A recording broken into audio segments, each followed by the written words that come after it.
حدیث نمبر 158 عن ابی ہریرہ رضی اللہ عنہ قال قال رسول اللہ صلی اللہ علیہ وآلہ وسلم، حضرت ابو ہریرہ رضی اللہ تعالیٰ روایت فرماتے ہیں کہ رسول اللہ صلی اللہ علیہ وآلہ وسلم نے ارشاد فرمایا، یقول اللہ تعالی، اللہ تبارک و تعالی فرماتا ہے. یہ حدیث یعنی حدیث قدسی ہے. اللہ تبارک و تعالی فرماتا ہے، کل عمل ابن آدم لہ.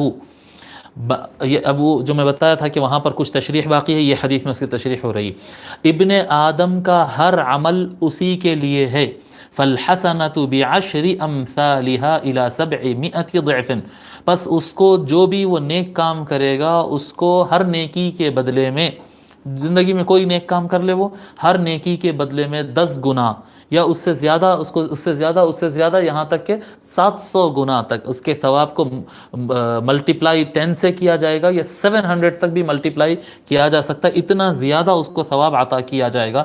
الا الصیام، سوائے روزے کے. روزے کو چھوڑ کر ہر گناہ، ہر نیکی کے ثواب 10 سے لے کر 700 تک جتنا چاہے اللہ تبارک و تعالی عطا کر دیتا ہے روزے کو چھوڑ کر. ہوا لی، اللہ تعالیٰ فرماتا ہے وہ میرے لیے ہے. وَأَنَا أَجْزِي بِهِ، اور اس کا ثواب تو میں ہی دوں گا.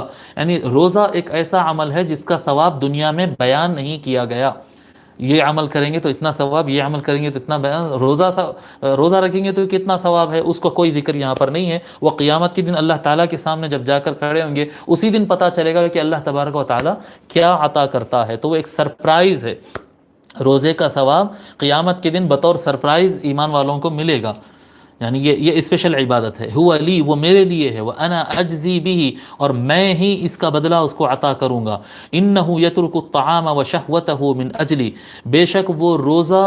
بے شک وہ کھانا چھوڑ دیتا ہے، کھانے کی خواہش بھی چھوڑ دیتا ہے میری خاطر.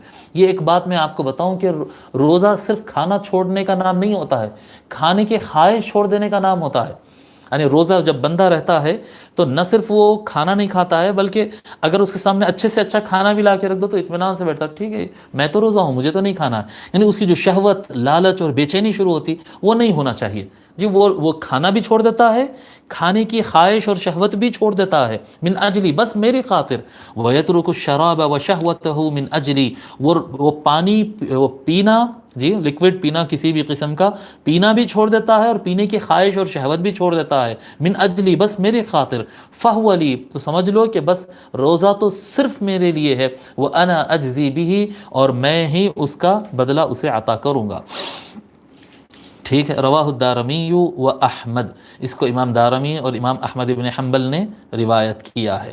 ایک مسئلہ، ایک بات اس کے اندر اور بھی ہے کہ روزہ ایک ایسی عبادت ہے جس میں کیا کہتے ہیں، ریاکاری نہیں ہوتی.